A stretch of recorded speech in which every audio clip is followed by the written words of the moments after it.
introduce all of you. Great. So yeah, really excited for this panel discussion because I'd like to hear some people say why we don't need LiDAR. And I hope someone's going to be on the call to say that as well. But I want to start by introducing everybody.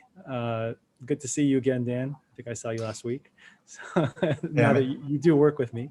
So Dan Davies is the innovation manager with us at North American Lighting. He's been at North American Lighting for almost 4 years, done a terrific job of really finding blue ocean strategies, bringing it into our core, trying to expand our business, really branding the Koito and NAL brand. Before this, he was at Tamaron, director of sales for about 8 years in New York, grew that business exponentially. So we're happy to have him here. Really, he's got a lot of knowledge on both the technical and business aspects of LiDAR. Great to be here, Amit. Thanks for the introduction. No problem. Next, I'd like to introduce Dimitri. And if I pronounce your last name wrong, I'm very sorry. Dimitri Solomon-Tsev. Yeah, you're very good. Thanks a lot. Head of Yandex LiDAR. He got his PhD in atmospheric physics in 2013. Since 2015, he's been leading the team developing the ML-based weather forecasting machine at Yandex. After that, he was the lead at Yandex Weather Service, the largest weather resource in Russian web. In 2018, he joined the Yandex self-driving group to lead the in-house LiDAR project. The project led to the public release in 2019 and is now scaling. Pleasure to have you here. Thanks a lot. Nice to be here. And hi, Dirk, how are you? Very well, thank you. Great. I'd like to introduce Dirk Langler, Senior Technical Expert at Continental.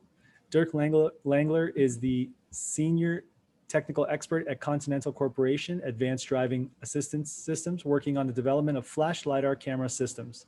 Previously, he was Senior Engineer at Volkswagen Group of America Electronics Research Lab with responsibilities in advanced driver assistance systems, sensor technologies, autonomous driving, and was involved in the DARPA Urban Challenge project. He also has been involved with laser scanning technology and related hardware and software solutions for more than 25 years and previously held the position of CEO of ZF USA. In this role, he was responsible for the US operations of Zoller Fröhlich, an internationally known company in this area. He has a degree in electrical engineering from the Technical University of Munich in Germany and a PhD in robotics from Carnegie Mellon University in Pittsburgh.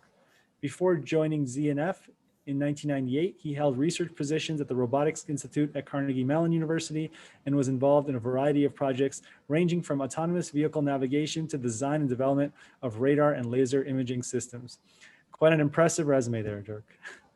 Thank you. Thank you for the introduction. Finally, I'd like to introduce Timofey Uvarov, who we've heard from earlier, who is the camera system lead at Poni.ai. Timofey started his career from designing image processing algorithms for mobile camera and continued working on architecture and high-level designs of ISP at Samsung. Next, he worked at OmniVision, developing computational photography solutions for automotive and surveillance, which included HDR camera system built around image sensor with variable pixel exposure. Later at Tesla, he worked on bringing up Tesla's first in-house autopilot hardware, tuned ISP for machine vision, and developed image processing technology to effectively feed HDR image sensor signal into machine learning hardware using fixed word size. At Poni.ai, he overlooks all aspects of imaging for computer vision. Timo's passion is to create effective machine vision camera system by bridging imaging and machine vision technologies. Pleasure to have you here, everyone. Thank you. Thank you for the introduction. Thank you. Thanks, Amit. And I believe, Dan, you're moderating this panel? Am I the moderator? I believe so. Oh, okay. I was not aware of that, but no problem. Just give me 1 second to pull up the question. I gave you such a good introduction.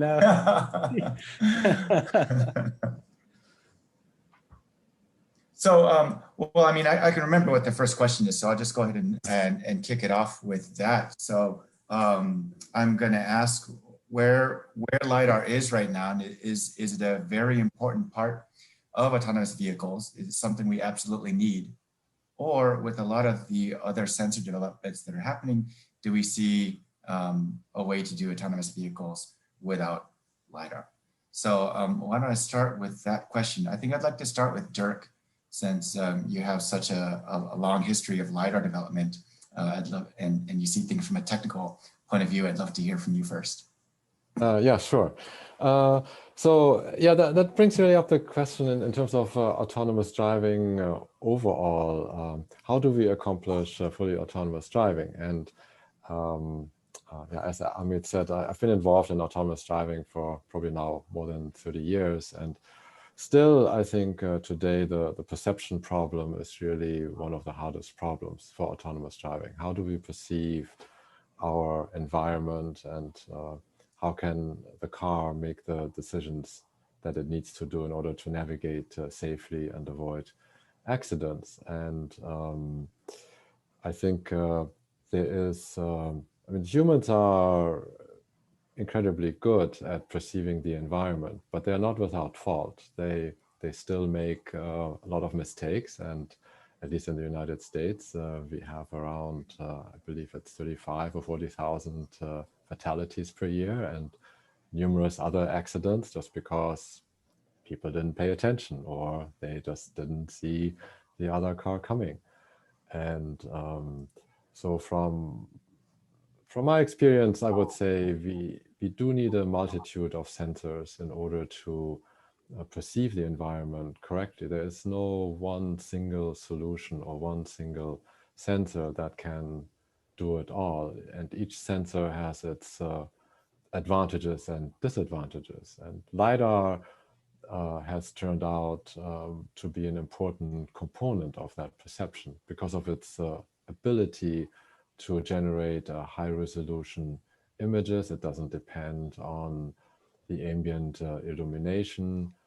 And I think over the years, the community has gone through different sensors. LiDAR has been on the horizon since I think the first LiDAR scanner for automated driving was built in the early 80s, at least in the United States. It's the ARM sensor in 1983. Then people thought, oh, LiDAR is way too expensive.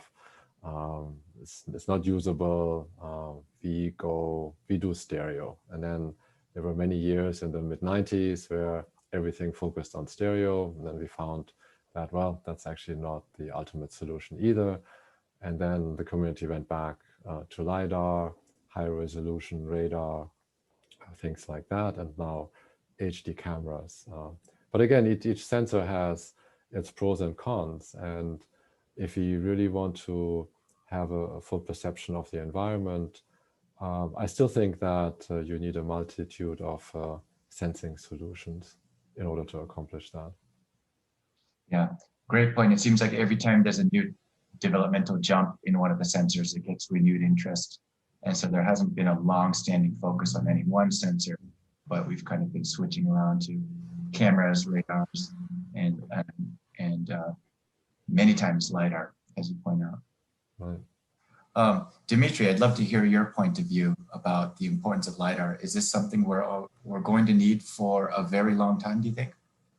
Oh, yeah. Thanks a lot. Actually, I took some part in writing down these questions, and my point here was to, right now, I believe that most of the people agree that LiDAR is the best way to move to the market. So it's more safe, it's more robust to drive a car with a LiDAR, etc. So, and they are becoming more cheap year over year. And I've seen several data sheets from some great companies that do LiDARs that are really affordable. But my point here was to understand what kind of things are going to happen next. So let's imagine that there is some area, or maybe even a city covered with self-driving cars that use this localization, this perception using LiDAR. And then we turn into a business competition, and then everybody will tend to lower down the prices and maybe lower down the cost of the entire hardware solution. And what's going to happen next? Is it vulnerable for such technological breakthrough like high definition radar or a set of cameras, or shortwave infrared cameras that will somehow substitute the LiDAR. And this is actually what feels interesting for me. So right now it seems like this is a huge cheat. A LiDAR is somehow a cheat to achieve the self-driving car navigating on the streets. But will it pertain after that? Will we have this 128 velodynes on top or not? What do you think? What do you think about that?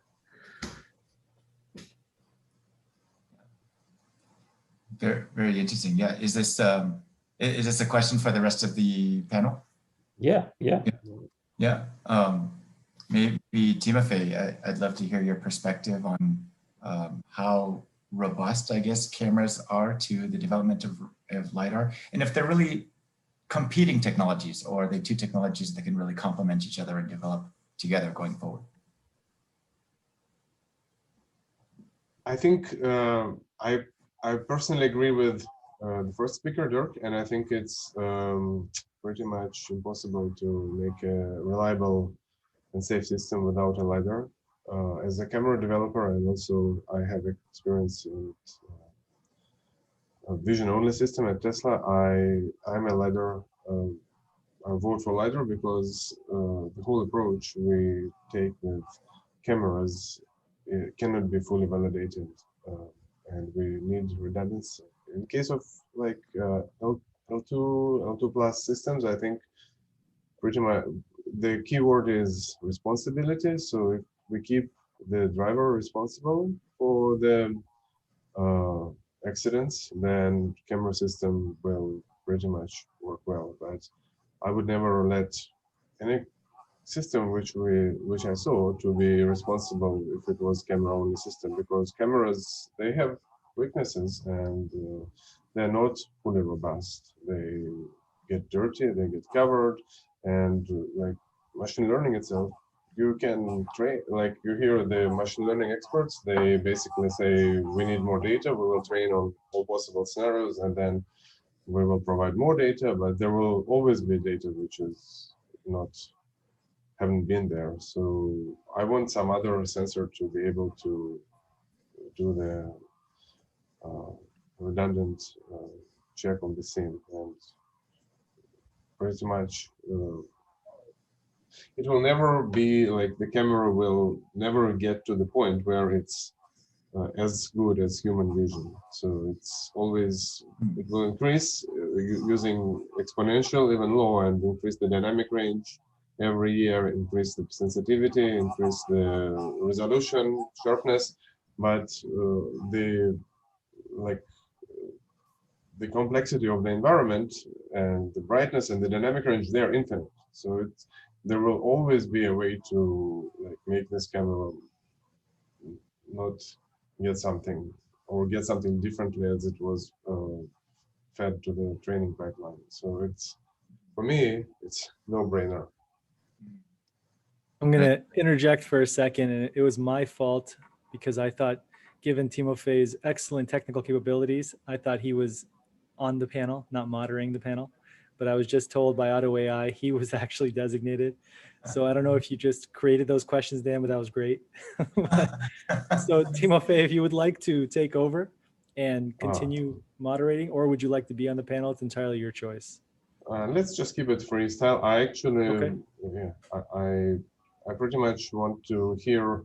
I just wanted to talk about the LiDAR availability and like the LiDAR development and where it would go and how it would fuse with the cameras. I think the right way is to create depth-enabled cameras and create a system which would do kind of edge fusion of the two. So the two would be working in a, so as I know, there are a lot of problems with calibration of LiDAR and cameras, and projecting LiDAR points on the camera image, and based on the lens and other extrinsics. So right now, for example, we are exploring the luminar LiDAR, front-facing LiDAR, which is relatively cheaper than the 160 LiDAR. So I thought that we would just think how the two domains would fuse and what is the best. Currently, there are primarily like LiDAR companies and camera companies, or some companies are doing their own. So I would like to hear our guys' opinions, how the two technologies can fuse to be more effective. Yeah, so Dmitry or Jörg, do you have any thoughts on that? Yeah, basically, I think that first of all, when you talk about fusing the cameras and the LiDAR, I recall this Auster presentation, Auster demo, when they used the LiDAR to be the camera. Actually, that's not an RGB camera, but rather the raw passive light intensity capture. And I believe this is the ultimate fusion. So the LiDAR and the camera in the same place, exactly in the same place, and probably that would solve so much problems about the intrinsics, about the rolling shutter, about everything actually. So I believe this is the ultimate way, and probably Luminar can introduce the camera inside their LiDAR, inside their scanning system, and I think it could bring so much benefits. But I believe also, I know that there is an edge solution for fusing the LiDAR and the camera, which is provided by, I believe, Hesai, which is called Pandora. And I don't know, I have never tested it, but they think in the same direction. They put it as close as possible in the same coating, and that's how they achieve it. But I agree totally, this is a really huge problem for any kind of a car that has more than one camera and one LiDAR. We take a lot of effort to basically do intrinsics for each of that, and then we have to extrinsically put them together and then see how well it's calibrated. And if the intrinsics between LiDAR and and camera was fixed on the manufacturer, it would take a lot of burden from the companies like us, because like the two stereo cameras which are already matched access-wise, it would be just a pleasure to deal with this type of technology. But the question which I would like to ask Dirk, do you think that who would develop that? Would that be done by autonomous companies, or would the LiDAR companies take over the camera technology, or how do you see the development of such a fuel system, if you see that? I would see it still as a supplier development.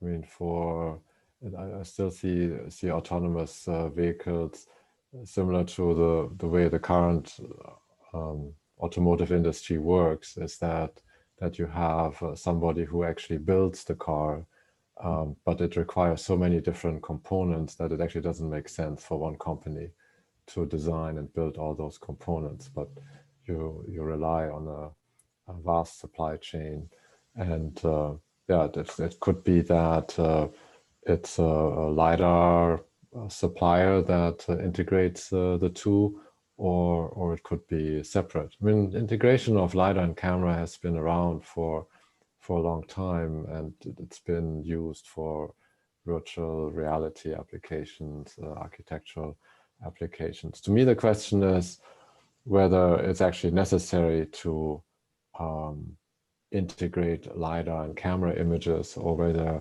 you just use the two sensors separately in a redundant fashion, that each of them is focused on specific tasks using the advantages of each sensing system.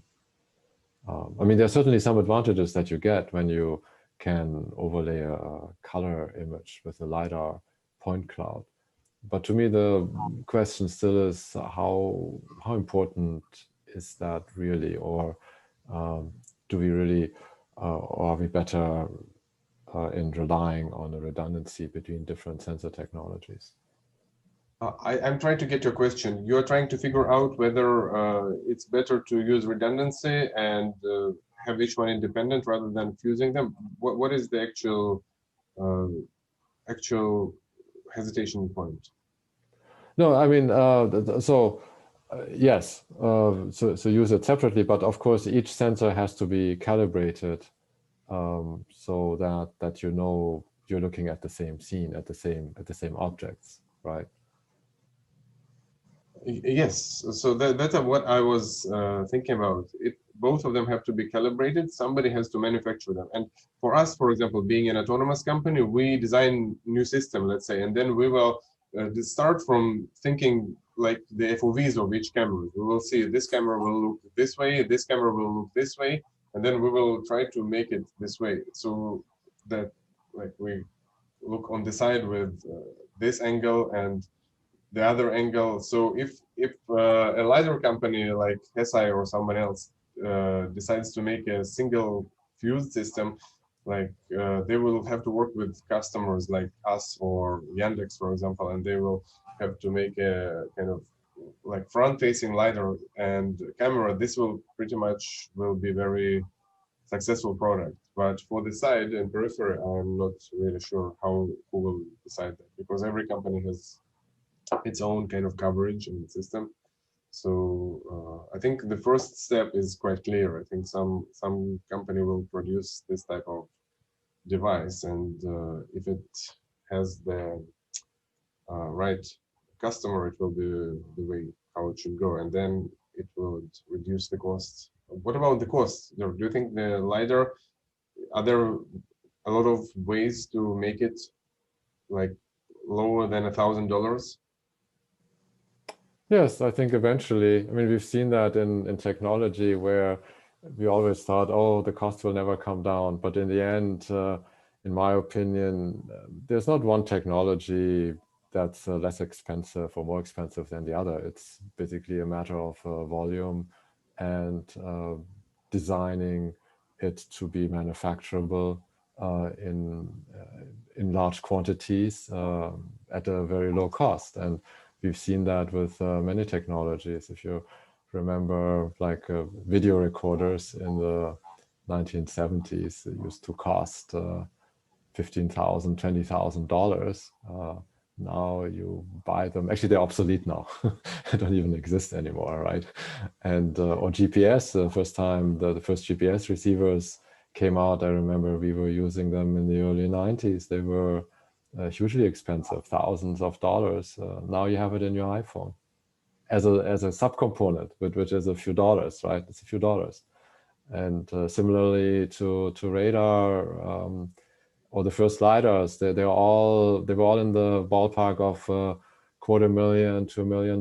I think the ARM camera scanner that was built in 1983 was around $300,000 in 1983 dollars. So that means probably close to what is it? It's probably $500,000, $750,000 in today's dollars. And now you can already get LiDARs with similar functionality for a few $1,000s. So yeah, I mean, it's bringing the cost down. The first 80% is relatively easy to get it down. In the last 5%, that may take longer time, but ultimately in terms of components, there's no difference really between radar, LiDAR, or cameras. Okay, cameras have maybe a few less components than a radar or LiDAR, but I don't see a fundamental issue of bringing the cost down. And I remember when I was at Carnegie Mellon in the 90s, in the vision group, they said, well, if LiDAR can drop below $40,000, then there will be a market. Yeah, So there is a huge market right now, right? So but it should grow the same pace, right? Then right. Yeah, so I think it's still a little expensive, of course, but I'm sure the cost will come down because now the volumes are still very low.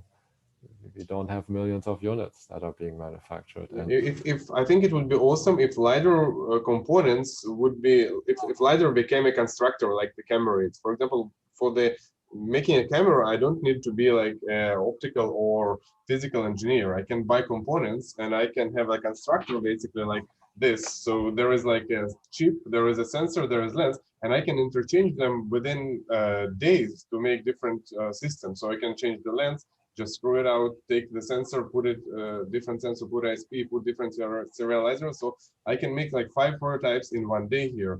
But with LiDARs, it's a little bit much more enclosed right now, right? We have a lot of like safety there, laser operation, and it's very hard to make a kit, which would be just given to the companies and they could play with it. What do you guys think?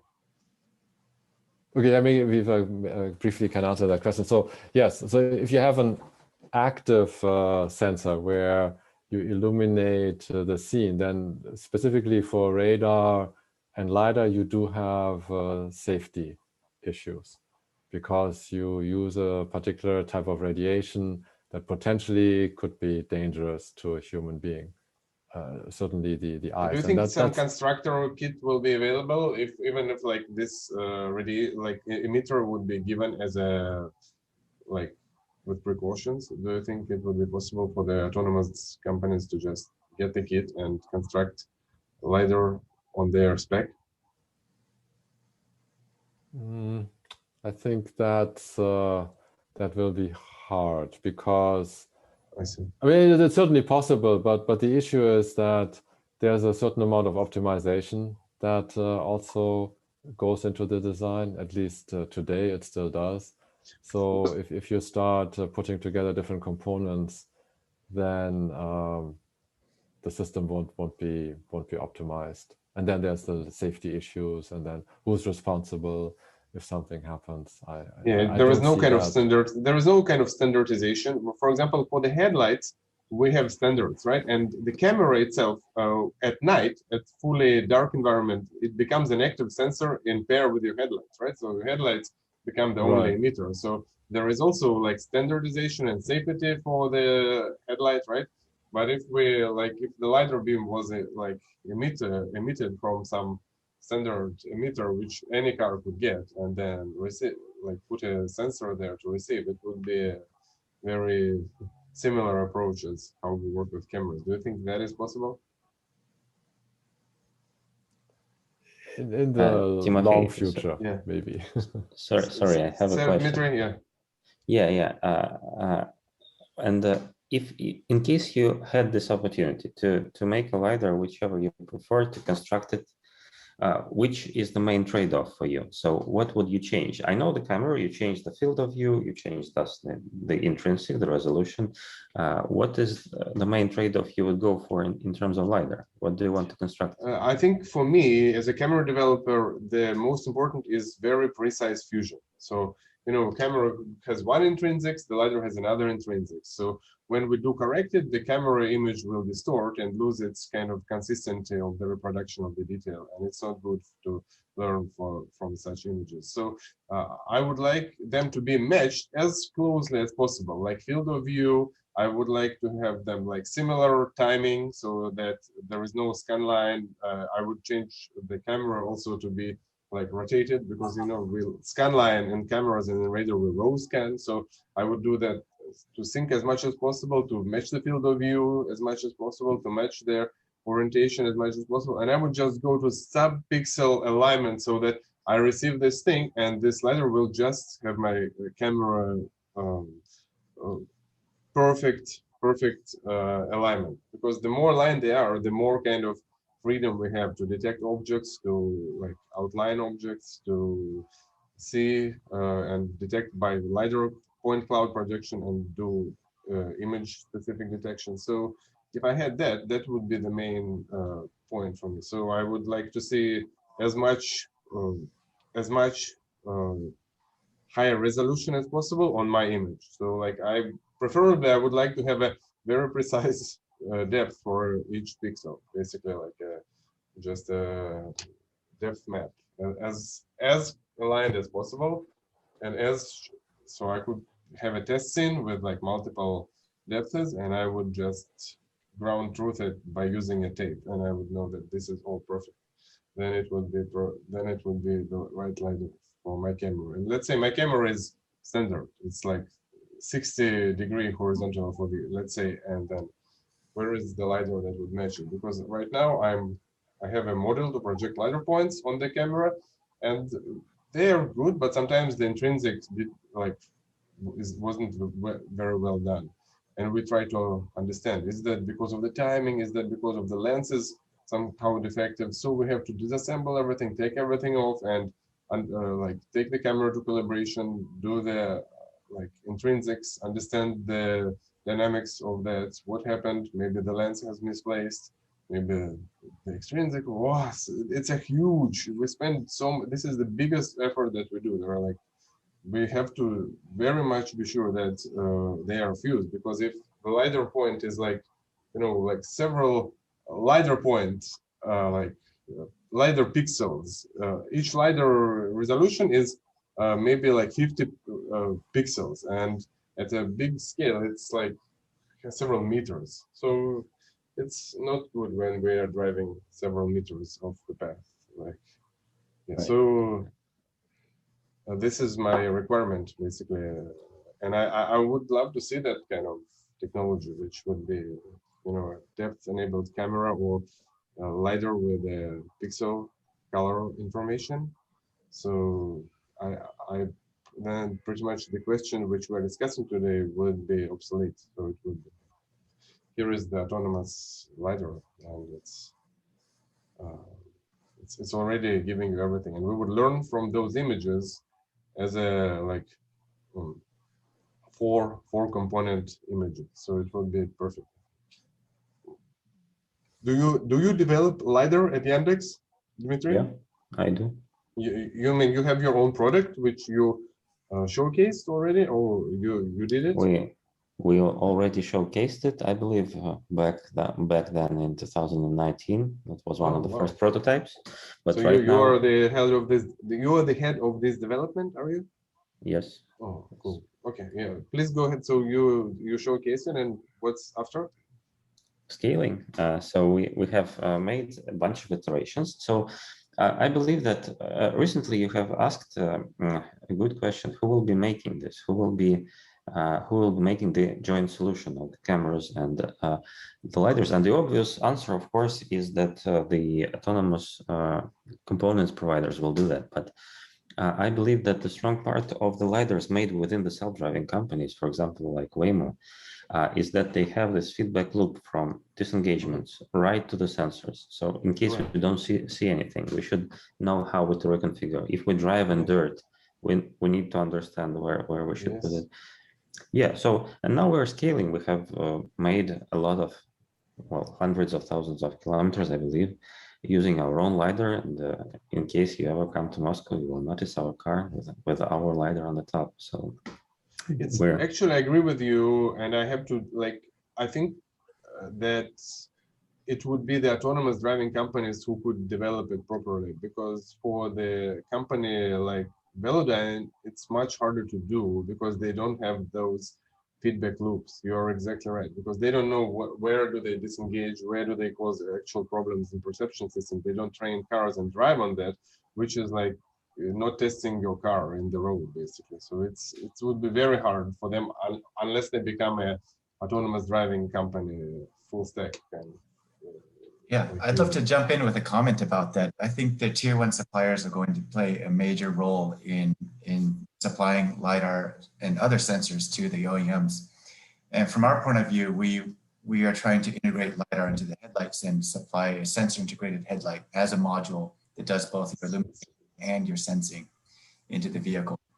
And I think a lot of LiDAR companies are starting to realize this, and that's the reason that they're starting to partner with tier one suppliers. We have a partnership with Septon. We did an investment with them that we announced last year, but there's also other LiDAR companies. Aeva is partnered with ZF, Denso. We have Innoviz working with Magna. So there's already a lot of LiDAR and tier one partnerships. And the reason that's happening is because there's a lot of synergy in producing LiDAR and manufacturing it with a lot of the products. Like for us, it would be LEDs and LED chipsets. There's a lot of similar testing that needs to happen for LiDAR components and components that tier ones have traditionally produced. So I see that the path going forward. You partnered for the sake of integrating a LiDAR emitter into the headlight. Is that what you said? So yes. That's right. So having the real estate on the four corners of the car, we really feel that that's the best place to put LiDAR and other sensors. If you look at a car, right, there's no perspective on the car that you can look at the car and not see one of the lights, either the headlights or the tail lights.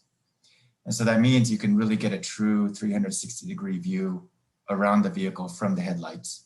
You also have electronics infrastructure there ready to go. Lights get hot, so we already have thermal management systems in there. And it's also a good place to hide the sensors. I think going forward, we'll start to move away from the big satellite dish or the dome on top of the cars, and start doing some designs kind of like how Byton showed at CES last year, where the sensors are not visible anywhere. They're hidden in the rear mirrors, they're hidden in the sides. I think headlights are a good place to hide sensors as well. I totally dig that. I think it's perfect place because it also has cleaning, it has insulation from the moisture. It has like you can see because basically what you see is what the light is actually projects when we're talking about night, right? So only there will be photons. So basically the best place to put the camera is exactly where the headlight is, or at some little angle, right? So it Right. is it's probably same would do for the front-facing LiDAR as well, right? So Yes. because we want the camera and LiDAR to be close in the theory, right? So we don't want to have some projection difference. What do you guys think? We want to hear your. Well, there's different opinions on that, right? I mean, the one thing is that in order to get a decent reflection, decent point cloud, you actually want to have a LiDAR as high as possible. So that's why some companies look at integrating it either into the roof or behind the rear view mirror. That's a common location. Other people have looked at headlights. Headlights have some issues because headlight also generates heat, and that can lead to some complications. Yeah, so there is a question here actually asking how do we deal with cooling when things like this integrates into the headlight? Does the headlight have a cooling system? It does, especially now with LED headlights becoming more prominent. It's not so much the LED itself, although that does generate heat. There's also a driver chip for each LED. It's got its own driver module. That's what really gets hot. And that's where a lot of our recent heat management development has gone towards. So yes, headlights do have heat sinks and heat management devices. So it's like just like ventilation systems, coolers, or even more than that. It depends on the headlight module, the model, really what kind of heat management system goes in. Some time ago when LEDs were still new, there were some active cooling systems, just blowing air over whatever needs to be cooled. Some of the recent ones that I've seen tend to be more passive, where just a heat sink is enough to move the heat to where it needs to be, or where it needs not to be, more specifically. So the headlights becoming very smart place to. So there are different ways how it can become from just a light source to a brain of the car as well, right? We've seen an explosion in just the number of parts that go into a headlight. It used to be you had a bulb, a reflector, some piece of plastic to protect it, and that's about it. A dozen parts at the most. Now, a typical headlight can have over 200 parts, and electronics, which were not a major part of headlights in the past, traditionally. Now they're starting to become a lot more necessary for headlights, and some of the new features that we're putting in, like adaptive driving beam, which dims the high beams so that you don't blind people. It's the front steering features, where if you're going around a curve, the headlight will follow the curve before you get to it, so you're illuminating not just straightforward, but where you're going to be.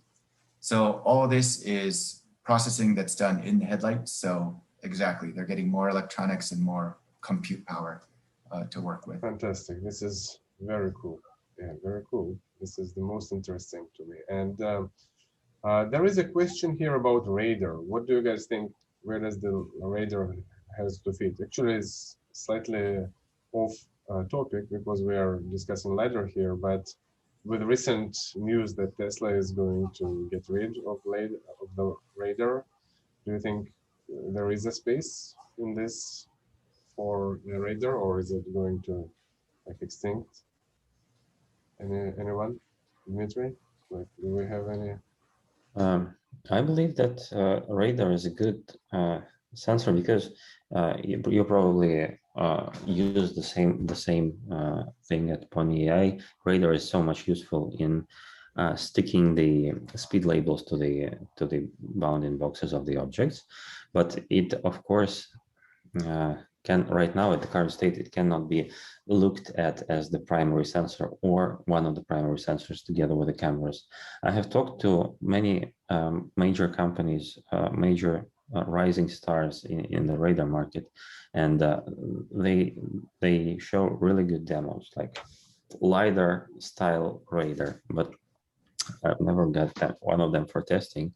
I believe I will. So that's why I think radar has a great potential, but I don't know actually what's the blocker point there. Probably Are you using at Yandex the radar for moving objects only, or for the static objects as well? Well, one of the major use cases of the radar, we use it for the moving objects. Of course, I cannot tell everything, but of course we use it to put the speed label on a box and to predict. I mean, like just the static objects, like the separators, the poles. Does the LiDAR, the radar helps you with that, or you are only detecting moving objects? Like I believe that LiDAR is so much more powerful. Radar. I'm talking about. I know that. Oh, okay. Sorry. Yeah. I got you. Yeah. I understand the question. So you want to understand how we use the radar, but I would say that LiDAR is so much more powerful in terms of detecting the static objects on the road or the lane splitters, etc. So I don't see any use for radar here in terms of self-driving car technology. Yeah. Also, like to this, the camera I think is too dangerous to have and by itself, but because the camera is about labeling and the LiDAR is just giving you the point cloud, right? So the point cloud, even if you don't put a label, you know you're hitting towards something which is unlabeled but physical and is there, right? So it's so there is also a question like, is it possible to do a system without a camera? I say I can answer this impossible because of the traffic light signs. I think it's LiDAR is not working for those. So camera is always going to be the main safety thing. So any other thoughts? Dmitry, maybe you guys have any other interesting perspectives to share on this whole? I was just wondering, so okay, if the traffic lights are the ultimate purpose for the cameras, do you think that ever we will have such a developed V2X infrastructure in order to just communicate between the car and the traffic light, and no need to classify the current state of the traffic sign? Well, it's very far away, but I think it's very possible that traffic light will emit some radio frequency, for example, to the cars and just be additional information. And totally possible. Yeah.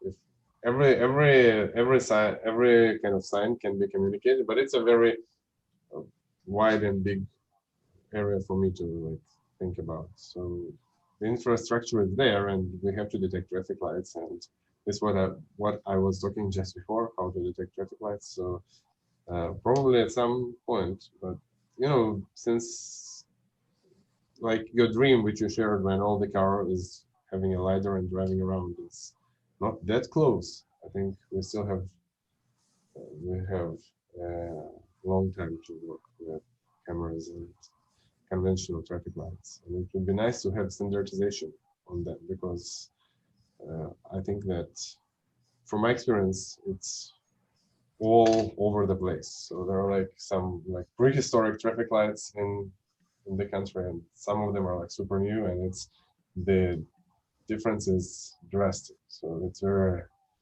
hard to cope with.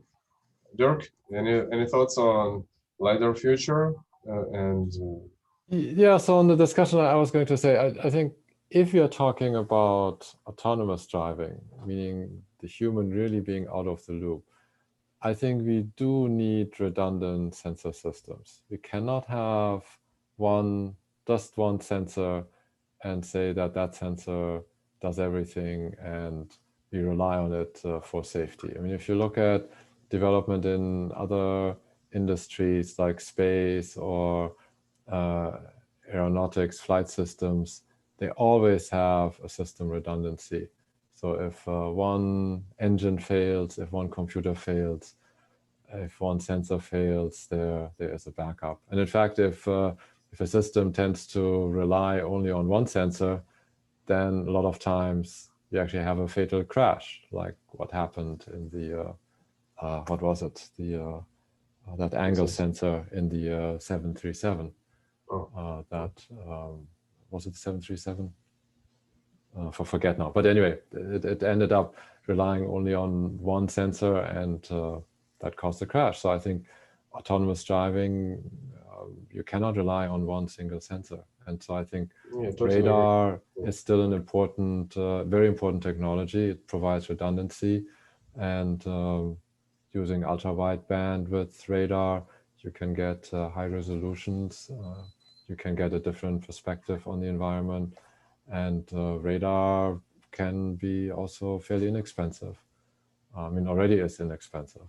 So I don't think that radar is going to go away, and I think people make a mistake if they say, if they want to rely on just one single sensor suite. Yeah, I agree.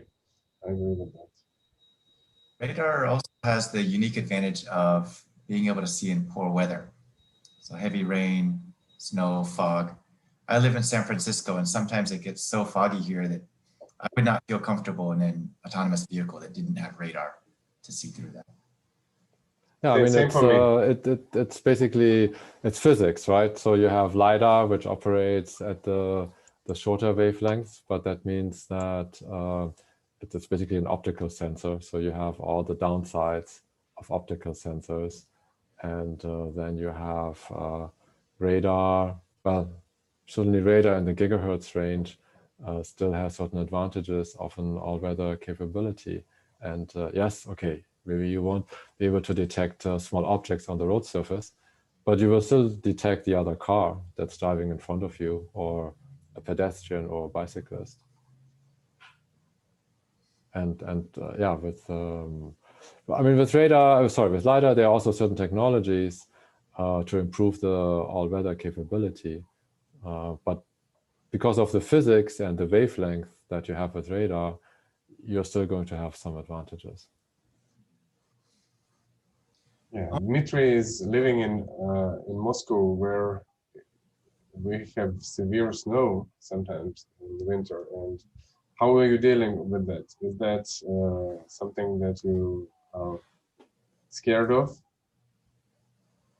Well, no, we treat this as an advantage. So because the heavy snowfalls we have, they bring a whole lot of problems, not only with the sensors. So they reduce the tire grip. You should drive very carefully. People are doing strange things in the streets while in the heavy snow. So yeah, but in terms of sensors, they are practically the eyes, and the eye sees the snow. But we try to combine the post-processing and the raw data we can get from the LiDAR, and get use of the raw data. So for example, from the LiDAR from the market, all you get is the range, reflectivity, etc. Maybe several LiDAR returns from single shot or something like this.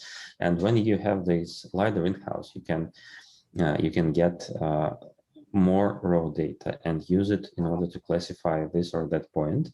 And this really makes some benefit. So, for example, if you shoot a laser into the fog, it returns not as a single peak. So the LiDAR usually uses very short laser pulses, a few nanoseconds. But if you shoot it into the fog, it returns like a wide stuff. And in case you see something sharp after the white stuff, probably you see the real object behind the fog. So this can be used, and we try to leverage that. So what kind of object? Like another car with a LiDAR, or is even some other laser? What can you detect that? No. You just can treat the form of the pulse, the area of the pulse. Okay. Depending on the return. Yeah, and you can spectral response. You can think of the environment. Yeah, exactly. Yeah.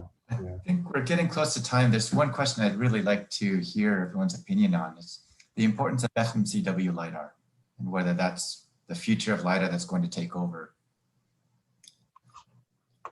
I'm sure you have a good comment on that.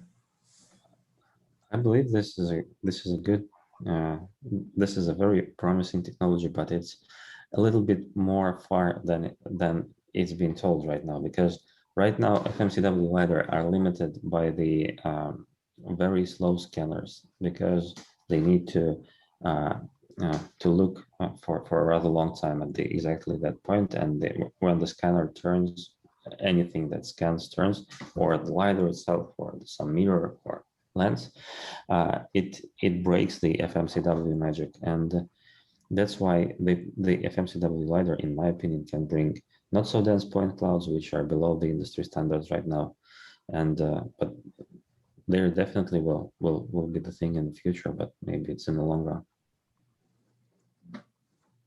Right. Yeah, so I think again, there's pros and cons for each technology, and if you look at the history, also radar, FMCW, you have FMCW and pulse radar. It's been around for a very long time, and FMCW was a little bit easier for radar to handle the higher frequencies. Pulse radar, you have a higher power. Ultimately, you have to project a certain amount of energy into the environment in order to get a reflection back. And I think in the end, it doesn't actually matter which technology you use. You can see it in automotive radar. There are radars that use FMCW. There are radars that use pulsed, and there's not too much difference between them, really. It depends on the component. Sometimes one side has less expensive components than others at certain times, but I don't really see a big difference. Yeah. And do you think the velocity data you can get from the Doppler is not really a deal maker? Yes, so correct. So for FMCW, you certainly have the advantage that you get the Doppler shift right away. But on the other hand, it's not so clear how much of an advantage that is. I mean, from a pulsed LiDAR radar, you can also measure velocity by differentiating between readings. And if you have an FMCW, you have to drive a ramp, and the ramp takes a certain amount of time. Yeah, it's a give or take. Okay. Either way, you have to spend a little time to get that velocity data. Yeah, you have to spend a little time. But there's certainly, whether radar or LiDAR, FMCW does have an appeal in terms of measuring velocity directly, rather than having an additional step where you have to differentiate. Right. Oh, we are closing. Maybe we can have more questions from the audience. Because we just have around 3 minutes left. Yeah. And Amit, There's no questions. We could also talk about wavelengths. A lot of companies these days are going into 1550, which seems to, right now, it seems like the cons are that it costs more, but there's also some advantages in the amount of power that you're outputting, and so the range you can see. But is there a future where one dominates over the other, or is this also similar to FMCW and TOF? We have both coexisting in the marketplace. I think that probably not only in the marketplace, but I think there is possible advantage in aggregating 1550 and 905, for example, in one car even, because it can make it even more robust interaction with a rain, snow, and other kind of water vapor in the atmosphere. So can make the car more robust. So I believe there should be an advantage in it. There is no silver bullet in terms of the wavelength. Well, I think if you look at other lidars, probably a longer wavelength is more advantageous in terms of eye safety and power. I mean, the closer you get to the visible spectrum, the more dangerous the radiation actually becomes. And 1550 certainly has the advantage that at that wavelength, you're not focusing the energy on the retina, so it's much safer. If you get to like 805, 905, yeah, you're getting very close to where the eye is sensitive. But of course, if you can make your receiver electronics very sensitive, then that may not be an issue. There's a quick question. I think this is our last question, but there's a question in the chat box. If you want to read that one over, I can read it quickly. A reference was given to Ouster's LiDAR and passive IR camera. That lacks color information. Are there trade-offs to consider there between how the integration between vision and LiDAR should be done? It sounds like we're wanting all the benefits of an RGBD camera like a Kinect, but in the AV space. That's what we were talking about most of this presentation, exactly. So we need that type of technology. And finally, a last one, is there any value moving millimeter wave radar to 140 gigahertz imaging radar? Dmitry, what is that? I believe yes. So I believe that 77 gigahertz is the current standard. I'm not a radar expert. So actually, I don't remember 140 gigahertz now, but typically, I mean, the standard is 77 gigahertz, and you can move up to, I think it's 91 or 96 gigahertz. But if you get into the higher frequencies, then you have absorption bands where actually the radar becomes less effective. I don't remember now where 140 gigahertz is, but I believe that in the 77 or 91 that you get plenty of resolution. And going to 140, so 77 gigahertz, your wavelength is 3.9 millimeters. So if you double that, okay, so you get a little bit better, you get half, 2 millimeters. But that's not hugely different compared to LiDAR. There's also what the FCC allows the automotive industry to use. I think 77 is used because that's one of the designated bands for automotive. I'm not sure if it extends to 140. Yeah, I mean, 77 was already designated as automotive frequency. And I think the 91 or 96 is also possible.